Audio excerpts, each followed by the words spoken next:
Better Daily, where we work hard in our minds, bodies, and our spirits to become 1% better every single day. Download the app and join our Betterment family at betterdaily.live to catch the video version of these podcasts. Here's your host and my dad, Alex Van Houten.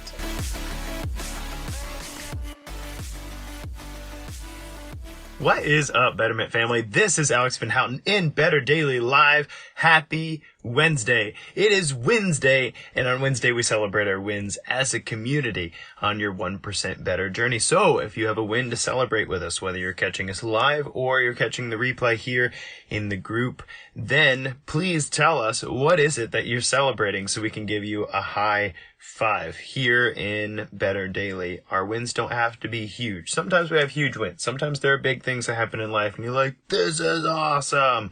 And that's cool. But when it comes to 1% better, sometimes the wins are small. And it's important to highlight those and celebrate those, because when we do, we can see our progress. We can see that accumulate over time. And if we keep accumulating those small wins, then who knows who you could be.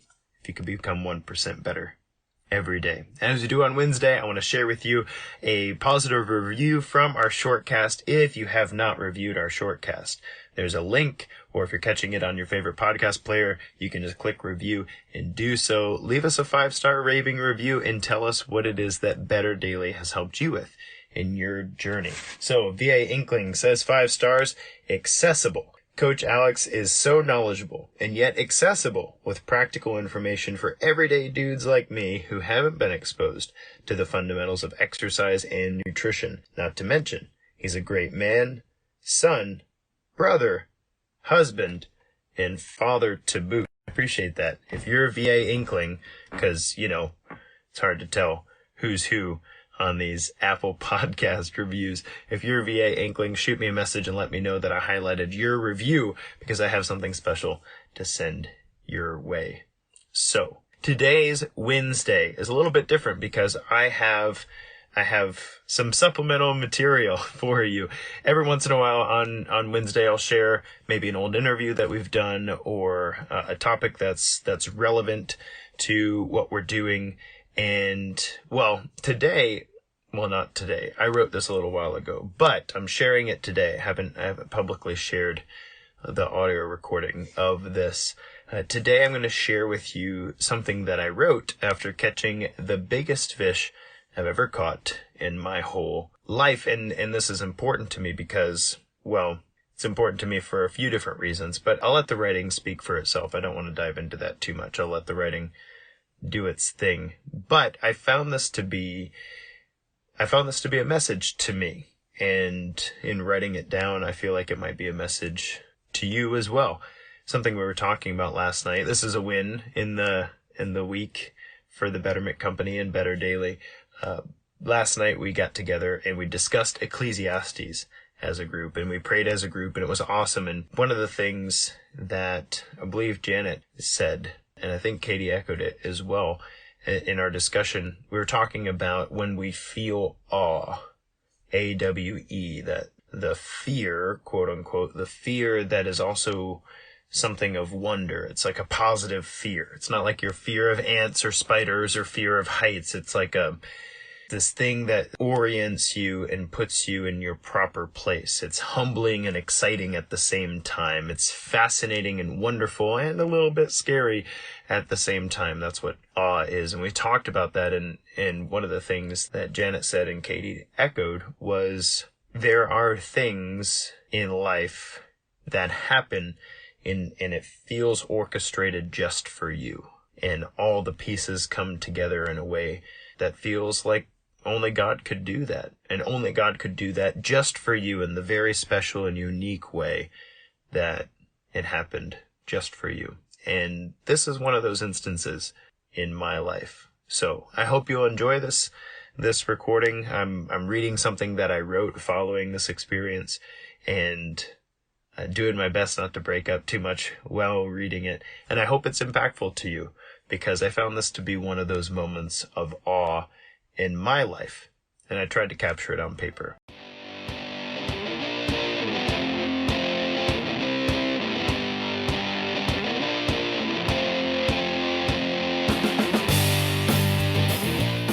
It was overcast with a cool breeze, midway through an Arkansas morning in late spring.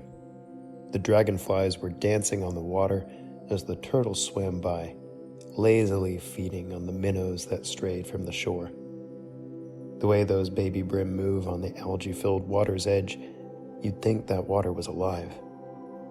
And alive it was. I stood at the edge of the deep water, up to the limit of my waders, elbows high as I casted my open-faced reel. Plunk, clit, set, pow, hook, fight. Another 2-pound bass to add to the small collection on the end of my stringer looped around my belt. As I fought the spirited fish, I could feel the ones I'd already caught tugging against my waistline. Not ready to be dinner yet. Caught, but still fighting. Like me, full of life. I propped the pole on my shoulder, pulled my catch in by its mouth, and regarded it for a moment.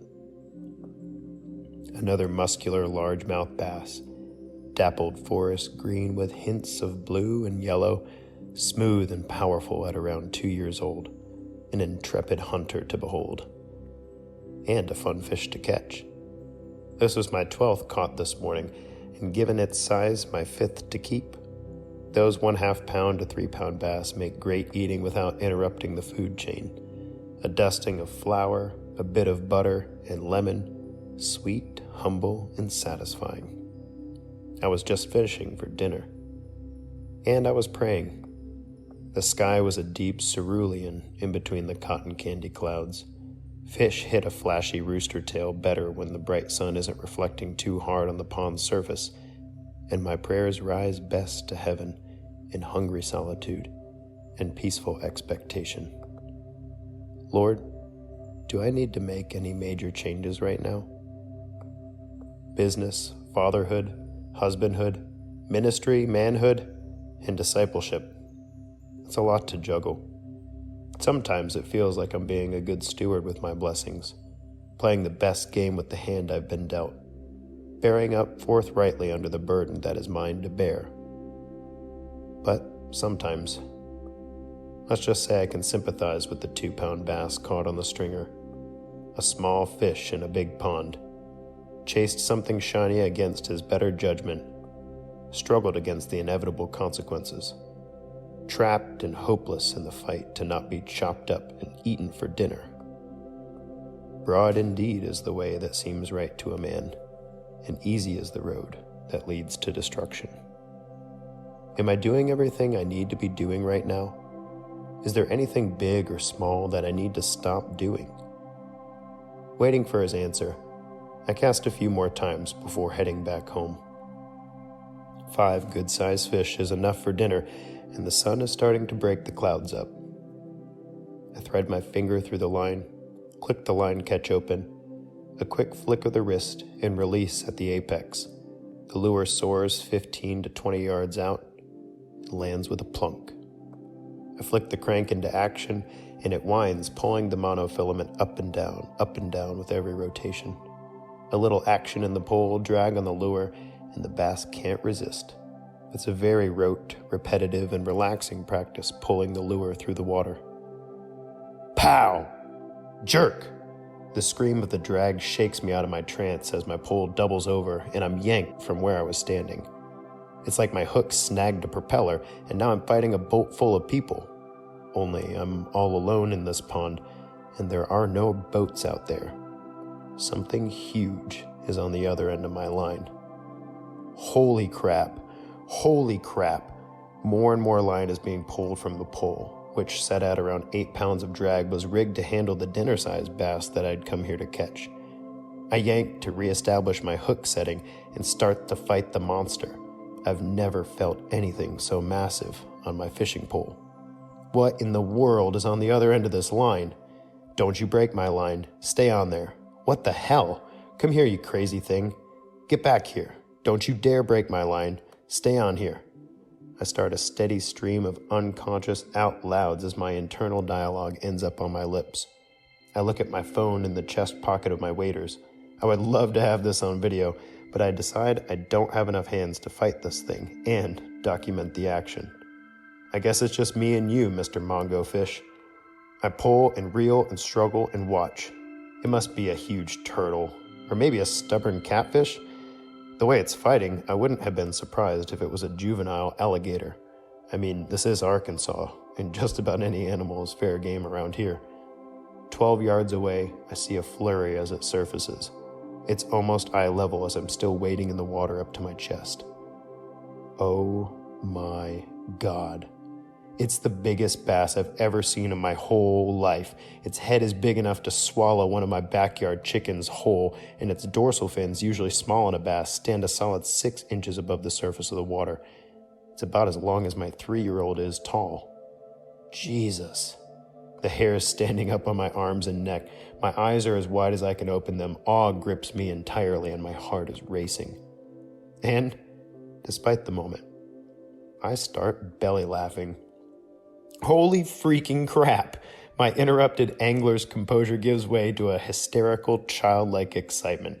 That is a huge fish! What in the world? What in the world?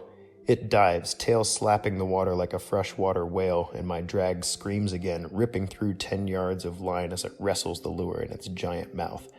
How can I catch this thing? Do I even want to bring this fish in? What am I supposed to do with it? Is this real life? Oh God, oh God, oh my God. I don't have a net. Every time it gets within 10 feet of me, it spooks and lunges with its whole body away from me. I only have one option. Come on, fish, come with me. I start wading the 15 yards to the shore. My only hope is to get it up in shallow water and then onto the bank, since my line isn't strong enough to pull it out of the water. It takes 5 minutes between bouts of reeling, pulling, trudging, and out loud laughing prayers to get to the shore. I angle it into the shallows. 8 inches of water, and 2/3 of the fish is sticking out of it. Then, a mighty flurry of its head in the shallows, and my line snaps right at the lure. No! Without thinking, I throw my pole down and dive on top of the huge monster. My body pinned it down, and my arm slid under it. With a desperate heave, I chucked the giant into the weeds on the bank and clambered out of the water, and then took a knee between my catch and the water's edge. Holy God. Thank you, God. Wow. How amazing. What in the world? I laughed with the disillusioned and frenetic enthusiasm of a man who'd just won the lottery and had no idea what to do with it. What a fish. I FaceTimed Kristen. Even she was impressed when I showed her the catch in comparison to the ones that were big enough to keep. They were still strapped to my waist, flopping in an inch of water on the shore behind me. When I picked it up, I could see the tail of a smaller 2-pound bass sticking out of its throat. This greedy thing saw my little lure as a post-meal dessert and nabbed it just in time to give me the unexpected thrill of a lifetime. "Are we going to eat that?" she asked. "Oh, no, darling. We can't eat her. She's an apex predator. I have to let her go so she can exert selection pressure, make more monster babies, and maybe scare the crap out of someone else someday." Turns out she was 28 inches and 18 pounds. Since bass put on about a pound a year, she's just a few years from breaking the Arkansas state record. Also, young bass taste sweet and old bass taste like dirt. This fish was way better to look at than to eat. I told Kristen I'd see her in a bit with my dinner catch, and then turned my attention to the gift in front of me. What a blessing. And I'd better get her back in the water. I picked her up, put her in the water, and she was slow to start swimming, so I pushed her toward the deep. "Goodbye, beautiful. Thanks for that adventure." I watched until I couldn't see her anymore. Thank you, Lord. As I made my way back to the car, full of mirth and vinegar, and chuckling to myself every few steps, I remembered my prayers from earlier. Jokingly, I prayed, "Well, sorry we got interrupted, God. That was the mother of all bass." Then I realized maybe we hadn't been interrupted at all. The knowing face of the Father came to my heart and mind. What was that? What were you trying to tell me? As my question faded and I focused on him, his response flashed through the part of me that was listening. What did you do differently on that cast, Alex? Well, not a thing. It was the same lure, same pole, same line, same cast, same spot as the skilled and nonchalant fishing that caught the dinner that we were going to eat over the last hour. Exactly. Stay faithful. I sobbed. I was looking for an answer about how I might do things differently. If there was a glaring room for improvement in the way that I was spending my time and energy each day, I felt like I was not seeing the change that I wanted to see, the change that I needed to see. But faith isn't about motivation. It's about showing up with skill and purpose and doing the work to the best of your ability every time, even and especially when the fruits of your work aren't obvious. Stay faithful, he said to me. Keep showing up. Keep tying that lure the same way. Keep casting with precision. Keep being attentive even when there are no bites. Keep being grateful and humble about what you, quote, deserve for your effort. Keep praying. When the sun is shining and the breeze is refreshing, keep listening when the sky is dark and nothing but mosquitoes are biting.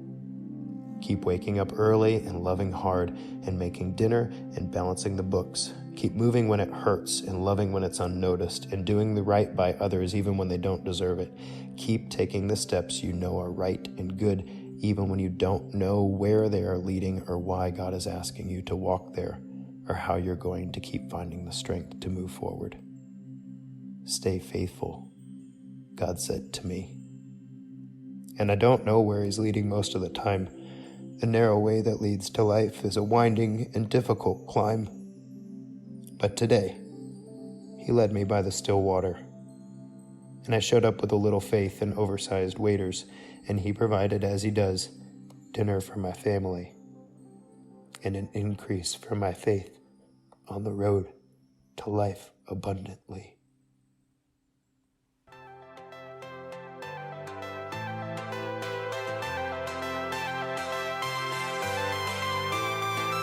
Thank you for joining us for 1% Better today. Don't forget to subscribe for the podcast. Leave us a raving review to tell others how Better Daily has helped you in your journey. If you want more Better Daily, download our app and join our Betterment family at betterdaily.live. Use code POD to get 25% off your subscription. That's POD, all caps, to save 25% on your subscription. We all have a cross to carry. It's lighter when we do it together. Go to betterdaily.live today.